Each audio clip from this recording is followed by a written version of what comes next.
ikaw ba mismo ang nag-prepare nito? Ang nag-draft, Your Honor, Mr. Chair, ako. Tapos, pinapaprint ko na lang sa pro bono na bugad na counsel ko, si Attorney Fernandez. At nabanggit mo sa affidavit mo na ang Pogo money po ang ginagamit sa war on drugs. Tama ba ito? According to late Mayor Navarro, Your Honor, Mr. Chair. But personal knowledge, I have... so, hearsay po ito. Hearsay. Yes, Mr. Chair. Kailan at hindi pa uso yung Pogo nung panahon yun? Di pa nga natin alam yun eh. Hindi natin narinig. At kailan at anong taon ito nangyari, Colonel Espinido? For me, Your Honor, Mr. Chair, I've heard the Pogo, 2007 pa siguro nga may illegal gambling na. No? Pero sa what I've said, mentioning late Mayor Navarro, right after na kung matandaan mo, Mr. Chair, Your Honor, na nagtawag ka na cleared na si Navarro kasi nagpunta siya sa inyo na parang nagsasabi siya na hinanap ko siya, target ko siya, when in fact ako ang chief of police at the time sa Uzamis. Wala akong pakialam sa Clarin. So, focus ako sa Uzamis. But then, dumating din yung punto na parang nagpakialam ako sa ibang lugar na hindi naman totoo. So, ang pagpunta niya doon sa office ko, kausapin ako na inutusan mo raw na para maklear talaga siya, hindi na siya matakot sa akin. Na since, isa din, Your Honor, Mr. Chair, na tawagan ko naman lang, sabihan ko naman lang siya na ikaw kasali, tinakot ba? So, mag-clear siya para magkausap kami na welcome man siya magpunta sa Uzamis. Wala man siyang problema din. So, yun ang pag-usap namin at the time. So, base sa, matagal na yun, ano? Base sa assessment mo, okay na siya, cleared na siya.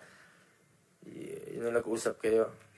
Hindi ko rin alam, Your Honor, Mr. Chair, kasi wala man akong list na paano din i-cleared siya kung sakali nasali din siya. So, ang katanungan natin dito is sa recollection mo, sa maalala mo, no?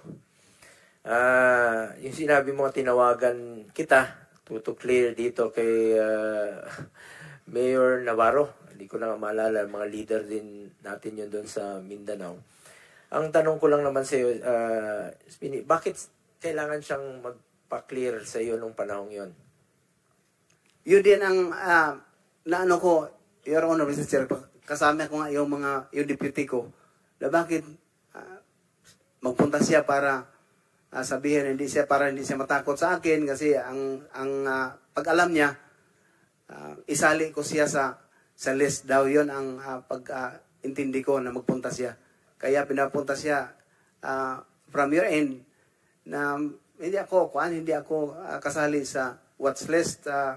Kaya nga, recommended ako ni sa iyo sa inyo, sir, na tumawag si Senator si Sir Bongo sa inyo para to prove na ako wala akong kasali sa list. So, ibig sabihin, kiniklear niya yung sarili niya sa iyo at wala siyang dapat ikatakot. Yes, Your Honor, Mr. Chair. Anyway, yung nakalagay kasi doon sa affidavit mo, no, nung mga nakaraan na nabanggit po yung pangalan ko.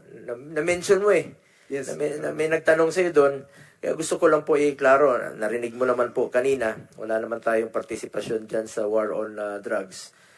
Sa pagkaalam mo at gusto ko lang pong tanungin ka muli dito harap-harapan, meron ba akong direct or indirect participation dito sa sinasabi mo? Nung magsalita ako sa Quad Committee, Your Honor, Mr. Chair, sinabi ko na yon na personal knowledge wala ako. Yun lang ang statement doon sa affidavit, na ganun lang ang narinig ko. But personal knowledge to you kung ano ang sitwasyon na ikaw about for that matter sa Squadcom na pinag-usapan, wala akong personal knowledge sa inyo, Mr. Chair, Your Honor. Yun lang, gusto ko lang maklaro. So, purely hearsay yung sinasabi mo. Sa narinig mo lang. Yes, Mr. Chair, Your Honor. Yun lang po. Gusto ko lang iklaro. Kasi medyo iba yung narinig natin doon. Nabanggit mo na ngayon na wala kang personal knowledge. Yes or no? Yes, Mr. Chair, Your Honor. Stated sa affidavit ko dun at yun natandaan ko na true kay late Mayor Navarro. Pero sa inyo, as I've said, personal knowledge, Your Honor, wala. Okay, salamat. Sa IAS, no? Kay bagong IAS natin. Dito pa ba? Si Attorney Dulay, dati po siyang USEC, no? From, alam niyo nung mga unang taon ng pamumuno ni dating Pangulong Duterte, galit na galit siya dito sa Ninja Cups.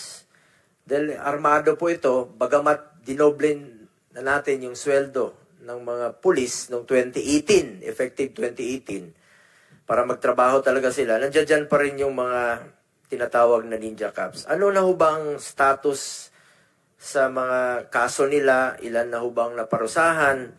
Dahil maalala ko noon, naging usapan yan dito sa Senado. Nagkaroon po ng hearing for ilang linggo po, no? Or buwan. Umabot po ng buwan ng hearing yan dito sa Senado. At kung matatandaan natin, naimbestigahan ito sa Senado.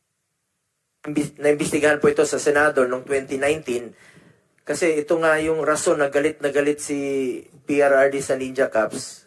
Dinoble na niya ang sweldo, nagloloko pa rin, pumapatay. Deadly po itong mga Ninja Cups. Involved po sa sindikato, involved po sa droga. Sabi nga ni Pangulong Duterte noon, wala siyang inutos pumatay ng inosente. Galit siya at gusto niyang, sinabi niya kanina,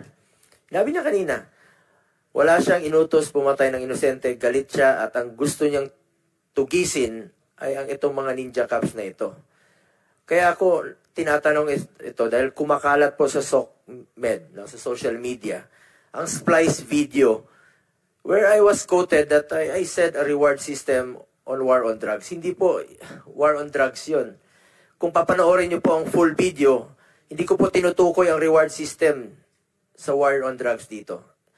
Tungkol yan sa pagtugis sa Ninja Cups. It was after a Senate investigation on Ninja Cups wherein the Senate and PRRD were reconciling the list of alleged Ninja Cups. Yun ang tinutukoy ko doon. I was merely quoting the former president in his desire to arrest and put an end to these Ninja Cups since I was asked by the media kung anong sinasabi po ni PRD noon. Lahat naman ng media, paglabas ko rito, anong sinabi